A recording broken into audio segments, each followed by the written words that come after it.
warahmatullahi wabarakatuh. Waalaikumsalam warahmatullahi wabarakatuh. Berdasarkan tugas yang sudah saya berikan, ya, di LMS, sudah beberapa orang yang mengirimkan, meskipun masih ada beberapa. Oh, kamu bikin berarti? Ya. Jadi ini salah satu prasyarat sebenarnya untuk masuk di kelas ini. Dikarenakan hari ini saya akan memberikan penguatan tentang materi yang telah saya berikan, yang sudah kalian buat dalam bentuk resume dan sudah dan teman-teman kamu sudah mengirimkan ke saya. Berarti kata kalau tidak tahu nanti kok tidak buka LMS. Dan jadinya di rumah buka. Tidak ada alasan. Dari rumah beda alasan. Teman kan tahu. Oh, kenapa tidak? Temanku kok main semua orang beda apa? Iya. Cukup tanya topiknya, bikin resumenya, selesai urusan. Baik. Yang tidak hadir hari ini mana Mustaqim? Mana Mustaqim? Sebenarnya sama dengan saya punya nama dia. Bolos Pak, bolos tadi. Biasa lihat namanya Pak. Baik. Perhatikan. Jadi ini saya akan memberikan penguatan agar supaya tidak terjadi miskonsepsi terkait dengan pemahaman kalian tentang gambar apa ini? Dipahami itu Pak. Gimana itu Pak? Saya ketanya sebentar Pak. Pahami pertanyaannya. Apa gambar ini? Maksudnya gambar yang mana? Air Pak, air di bawah. Air bergerak. Sebenarnya ada gambar kan? Gambar. Yang bergerak yang mana? Yang bergerak itu di airnya. Air Ini kan? tidak bergerak. Yang bergerak. Jadi ketika ada air terjun ya, maka akan terbentuk yang namanya gelombang riak, ya, riak air. Jadi ini adalah sumber gelombang dan ini adalah hasil gelombang. Gelombang. Baik. Penggetaran. Nah, ini Air hujan. air hujan, sama kan? Ya, yang ini air danau, yang ini air hujan. Hujannya turun mengenai permukaan air danau sehingga terbentuk banyaknya gelombang. Jadi ini kalau dia punya sumber gelombang itu ada banyak karena hujan. Ya, kalau tidak percaya coba hitung. Berapa sumber Bisa ini? dihitung Pak. Hah? Tidak mau hitung? Silahkan, saya tidak mau, boleh tahu.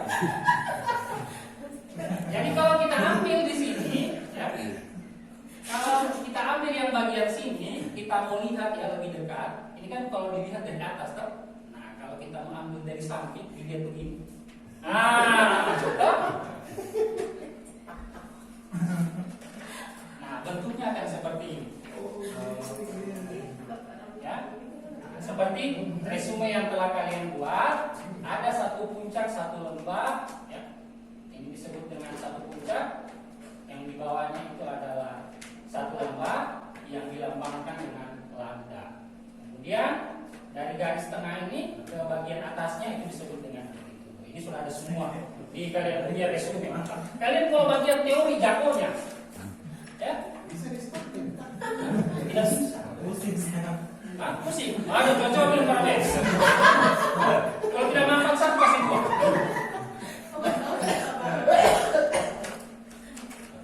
Jadi kalau misalnya di terakhir. Saya gelombang. Baik Bapak Ibu, ya. Jadi kenapa saya harus seperti ini? Jadi karena mata kuliah fisika dasar itu memang dari sononya itu membosankan. Ya. Bahkan saya sendiri pun kalau tidak diajar tidak bisa mengajar seperti itu. Nah, jadi untuk menyajikan materi ini agar bisa dipaham, tapi materi ini tidak terlalu dalam karena untuk kebutuhan lulusan teknik sipil, materi gelombang itu tidak terlalu dalam. Jadi saya hanya akan membeberkan sedikit tentang gelombang, bagaimana sih ciri-ciri gelombang dan sifat-sifatnya yang kemudian bisa menjadi agar supaya kalian, karena dari setiap resume yang saya baca rata-rata ngawur. Jadi perlu kiranya masuk hari ini untuk saya berikan wahyu kepada kamu. Ya? Ya, ada bukit, jadi gelombang itu ditandai dengan adanya bukit, adanya lembah. Oke? Jadi kalau dibalik ini sama juga. Jadi kita bagian atas bukit, bagian bawah. Jadi biar kebalik-balik ini gelombang. Yang penting bagian atas itu bukit, bagian bawah itu disebut dengan lembah. A ke titik E disebut dengan satu lambda atau bisa disebut dengan satu gelombang. Sementara kalau hanya bukitnya saja atau hanya lembahnya saja itu disebut dengan setengah gelombang atau setengah lambda. Oke, ini ciri-ciri gelombang, dia punya simpangan, dia punya amplitudo, dia punya periode, dia punya frekuensi, dia punya panjang gelombang, ada cepat lambat gelombang. Ini sudah. Pokoknya kamu kalau bagian cari-cari literatur hebat memang. Tinggal tanya Google. Jadi gelombang itu adalah osilasi yang merambat pada suatu medium tanpa diikuti dengan perambatan bagian-bagian medium itu sendiri. Ya. Atau biasa dikenal dengan gelombang dapat didefinisikan sebagai peristiwa terjadinya perpindahan energi melalui getaran. Akibatnya ada usikan dari luar tanpa perpindahan materi. Jadi ada perpindahan energi. Ya, ya, silakan. Kalau tadi gambar, osilasinya di mana? Ya? Osilasi itu adalah bentuknya tadi. Bentuk fullnya. Ya. Jadi gelombang dapat didefinisikan sebagai peristiwa perpindahan energi. Jadi energi itu bisa dipandang sebagai gelombang. Ya. Mau bahas lebih lanjut tentang energi sebagai dipandang sebagai gelombang, saya sarankan jangan. Ya. Maaf nanti kau pulang muntah. Kalau saya gelombang Ya. Apa gambarnya? Ini adalah contoh yang bertentangan dengan teori gelombang. Energi yang jadi gelombang itu terjadi perpindahan energi tanpa disertai dengan perpindahan medium. Kalau ada medium pasti kosmogenitik. Kalau berpindah mediumnya ke tempat yang dia tuju, maka pasti kosmogenitik saya bicara di sini. Kenapa? Bayangkan saya punya mulut masuk ke telinga. Itu baru satu orang bicara. Bagaimana kalau seperti ini? Ibu ini bicara 5 orang, kemudian dia punya medium itu masuk ke telinga semua. Dia punya bibir itu lengkap dengan giginya masuk ke telinga. Itu luar biasa. Biasa saya tidak mau. Ya, jadi makanya gelombang itu diibaratkan dengan terjadinya perpindahan energi tanpa disertai dengan perpindahan medium. Jadi tidak ada berpindah dia punya mediumnya. Angin tidak berpindah. Jadi gelombang ini kan merambat. Ya, kalau tidak terbukti merambat, saya di sini berdiri kenapa bisa ada masuk ke telinga suara? Nah, berarti ada terjadi perpindahan energi dari tempat saya bicara sampai ke tempat kalian duduk sekarang. Nah, sifat-sifat gelombang. Oh, di sini. Nah, pemantulan gelombang. Pemantulan gelombang adalah pembelokan arah rambat gelombang karena mengenai bidang batas medium yang berbeda. Di gelombang pantul adalah gelombang yang berada pada medium yang sama dengan gelombang datar. Ada yang tahu contohnya? Gelombang pantul?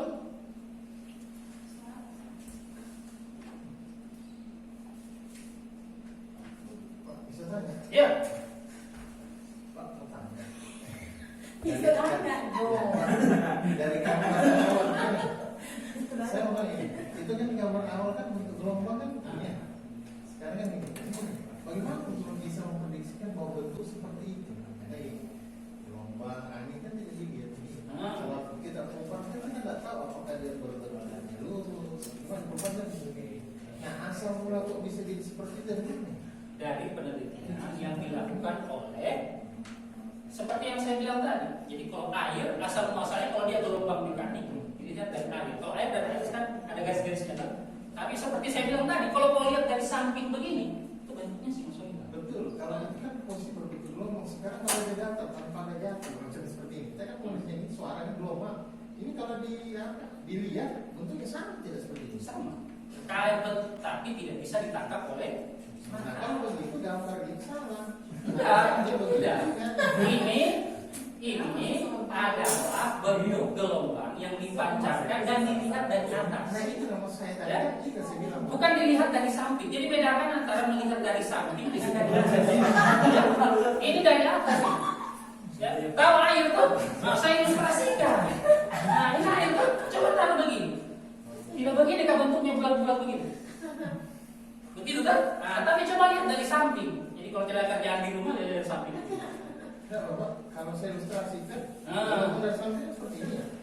Kalau kita lihat dari atas, tampak atas, kan dia lurus. Tidak lurus. Tidak gelombang. Iya, itulah disebut dengan kecepatan di mana gelombang itu merambat. Tidak, maksud saya mendefinisikan gambar ini seharusnya kan dia harus begini, karena posisi gelombang tersebut kan gini ya. Ya. Dia coba ya kan? Coba dari atas dia berbentuknya begini kan? Lurus kayak begini. Bukan begitu, bentuknya itu adalah bulatan-bulatan kecil. Tapi bagaimana dia mau dikeluarkan? Dia sedang tidak tahu, jadi kita kasih tahu. Ya. Mana yang benar, yang mana yang keliru. Jadi makanya saya kasih tahu di sini bahwa ternyata bentuk gelombang itu dia seperti bulatan-bulatan. Ya. Nah, jadi bulatan-bulatan, bukan garis. Ya, tapi bulatan, dia bentuknya bulatan. Nah, itulah kenapa di WiFi itu ada tulisan di bulatan-bulatan. Tidak sempurna, tapi dia bengkok-bengkok begitu karena dia memancarkan gelombang. Tiangnya itu. Nah, di sini ini adalah kelelawar. Kalau ini saya bilang ganti. Aniki. Nah, kelelawar itu hewan yang selalu beraktivitas di malam hari untuk mencari makanan. Malam hari bahkan di kegelapan malam dalam gua yang tidak ada cahaya, kelelawar tetap bisa memangsa ngengat atau serangga yang akan dimangsa dengan cara memancarkan gelombang sonar. Begitu gelombang sonar dipancarkan akan mengenai beberapa tempat daerah bahkan makhluk hidup yang ada di situ. Kemudian akan terdeteksi, akan dikembalikan gelombangnya setelah tadi dipancarkan sonarnya mengenai makhluk hidup atau ruangan, maka secara otomatis gelombangnya tadi itu akan dipantulkan kembali ke kelelawar dan kelelawar akan bisa memprediksi, oh di sini ada tikungan. Ya, kalau saya lurus-lurus ini, saya tidak turun ke bawah, nanti saya kena apa sudah namanya yang dibuat turun ini. Kemudian dia bisa juga mendeteksi mangsa. Oh di sini ada mangsa, langsung bisa saya putar lewat sini, langsung saya makan. Nah, ini binatang menggunakan gelombang sonar. Kalau di laut, sama binatang juga dia. Lumba. Nah, kok betul sekali. Ya, betul sekali berapa? Ya. Ikan paus ada tidak? Sama, ada dia. Ya, jadi dia melancarkan gelombang sonar. Jadi kenapa itu kalau sering nonton film action, ada kan biasa radar itu. Nah, dipancarkan sonar.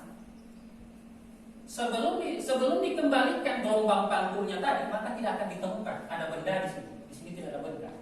Atau di sistem perikanan sekarang karena kita lagi mengkaji kajian pesisir, ya. Jadi kalau mau dipancarkan gelombang sonarnya, tinggal itu beberapa detik. Begitu dia kembali ditangkap oleh sensor, oh di sini banyak ikan. Nah, yang dipantulkan itu akan dirubah menjadi warna. Makanya dia bisa berubah. Oh di sini ada ikan, di sini banyak ikan, di sini sedikit ikan. Ya, di Jepang sudah seperti itu. Ya. Di Jepang sudah seperti itu, hampir rata-rata. Tapi kalau di sini ya kurang. Makanya Muhammad sudah ikan Jepang. Nah, pembiasan gelombang, ya, jadi beda. Nah, ini banyak penyalahan. Saya sudah bilang bahwa bagaimana kalian salah menafsirkan antara pantulan gelombang dan pembiasan gelombang. Ya. Kalau pantulan gelombang itu dia dipantulkan, ya. Tidak percaya dipantulkan, tabrak ini, kembali itu kepala pasti.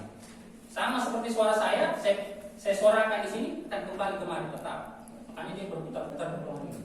Contoh konkretnya bahwa gelombang itu bisa dipantulkan, mana lebih besar suara ketika duduk di ruangan sini atau duduk di ruang terbuka. Dalam sini. Dalam sini. Karena di ruang terbuka tidak ada yang dipantulkan.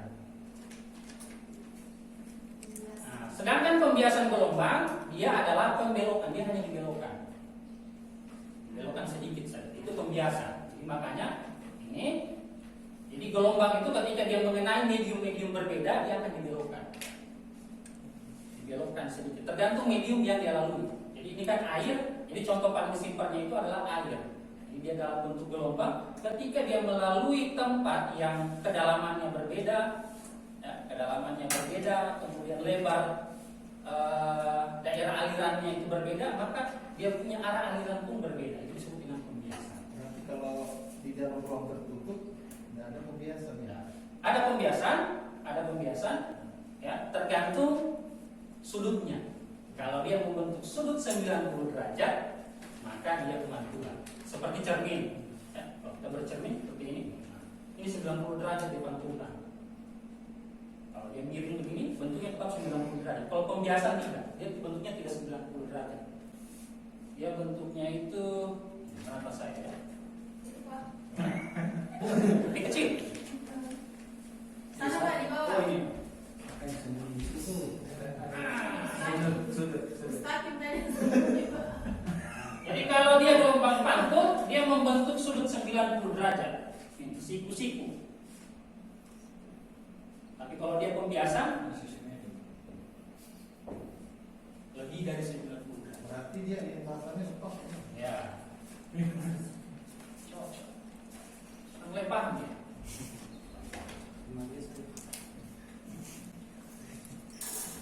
Kalau masih tidak puas, nanti sebentar kita bicara. Kita kasih paham ya, teman-teman. Nah, kemudian polarisasi gelombang. Polarisasi gelombang itu diartikan sebagai penyimpangan atau perubahan arah rambak gelombang. Jadi gelombang itu bisa disimpangkan, ya, diputar-putar, dikasih tersesat.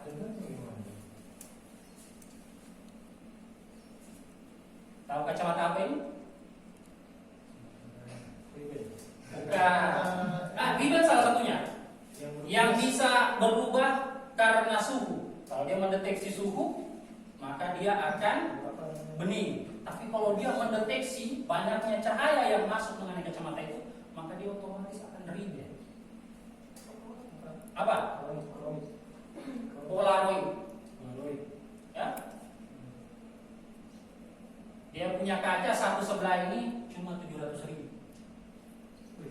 Cuma. Ya.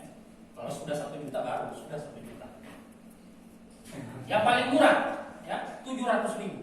Tapi fungsinya apa? Kenapa bisa dia berubah? Karena dia punya yang namanya kristal tertentu. Ya, ada kristal tertentu.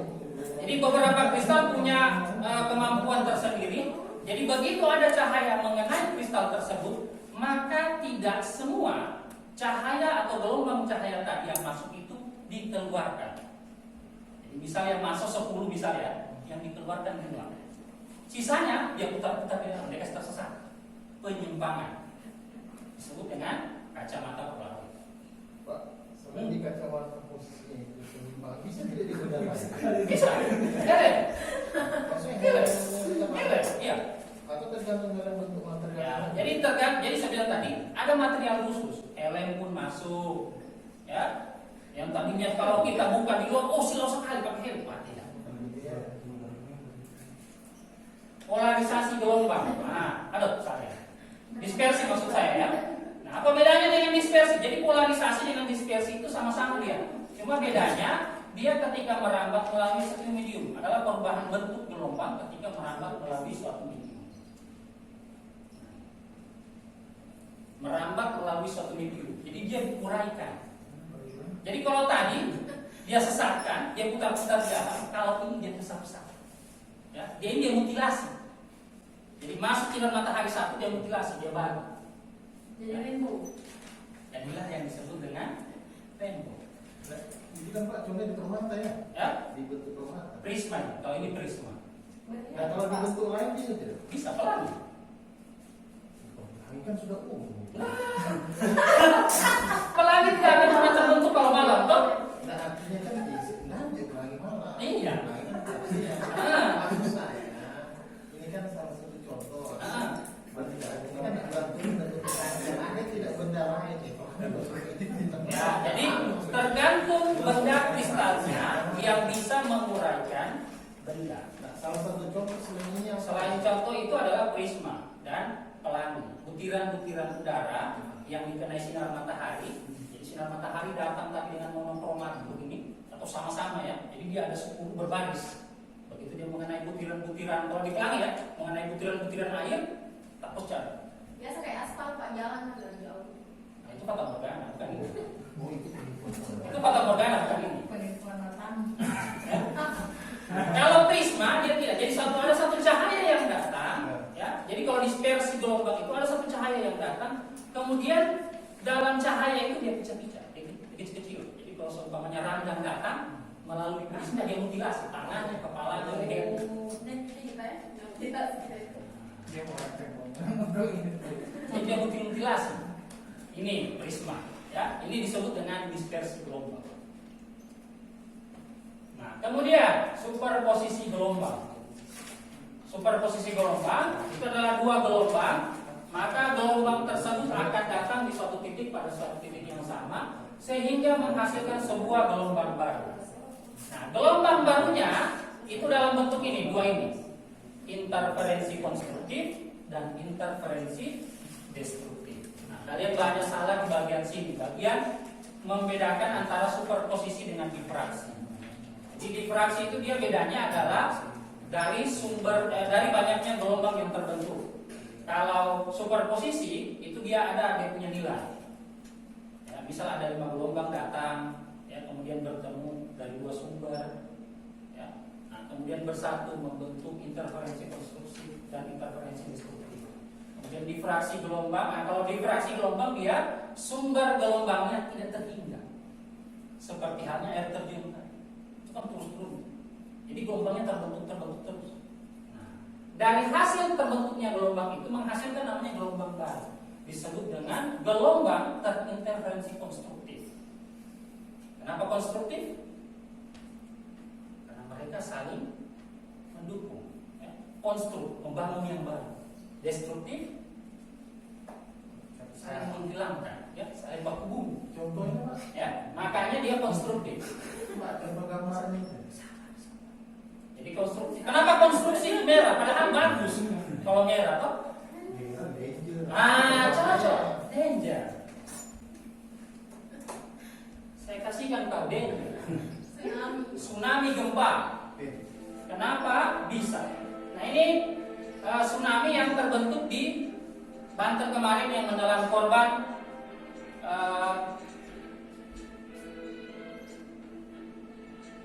vokalis Seventeen, grup band Seventeen. istrinya Pak. Ya. Vokalisnya Jadi ada banyak mereka di sana sementara nyanyi kena tsunami. Jadi diakibatkan oleh kita kembali dulu. Nah, jadi dia dari letusan Gunung Anak Krakatau. Ya. Jadi sedimentasi dari Gunung Anak Krakatau mengenai permukaan laut dan itu banyak, kemudian menyebabkan gelombang tsunami. Kecepatan gelombang tsunami pada kedalaman tertentu menyamai, ya, kecepatan pesawat 640 km dengan ketinggian gelombang. Jadi baku ikut gelombang itu ada 3, ada otot 4,5 meter. Jadi diuranglah, tenang, belum tenggelam, masih setengah meter. Sejauh. Pada kondisi tertentu melewati daerah yang dangkal, maka gelombang melambat, dibelokkan. Terjadi yang namanya interferensi konstruktif. Artinya gelombang tadi saling menguatkan.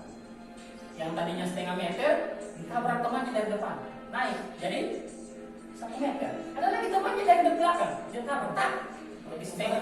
Makanya sih Pak. Coba tadi kita gambar langsung mundur kita. Gambar yang mundur.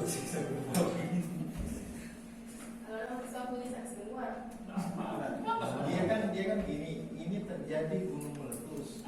Terjadi gunung meletus berarti ada tumpahan. Yang bikin dia keras pukulannya karena ada gelombang Ya, melalui kedalaman berbeda. Jadi dia berhenti. Bukan berhenti, melambat. Melambat. Jadi gelombangnya tetap jalan karena melalui kedalaman berbeda dia lambat. Jadi tadinya lari, Adanya dia jalan. Tapi di belakang masih lari. Jadi dia tabrak. Tapi kalau tidak ada tadi yang bukan itu, Ya, itu mak- maju Bisa dia. gitu. Kasih Pak.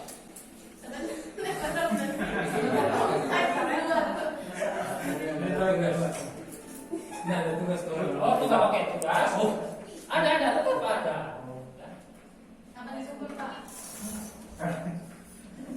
Ini tugas, ini tugas mid. Simple. Ada nih lagi Pak. Bukan mid, final. Jadi tidak ada lagi final. Mencari persamaan, ya, mencari soal dengan persamaan y x t Oh, itu. sama dengan gitu ya a cos 2pi t per kelompok t kurang dengan 2pi x per lambda tambah sin. Jadi cari soal yang pakai rumus ini. Kemudian tulis 3 kali. Ya, ditulis 3 kali untuk latihan. Jadi untuk teknik sipil itu perlu untuk latihan menghitung. Jadi untuk menghitung itu perlu latihan. Jadi sama soal tulis 3 kali tidak apa-apa. Yang penting ada latihan. Oke? Jadi soalnya dengan penyelesaiannya tulis 3 kali. Ya. Oke.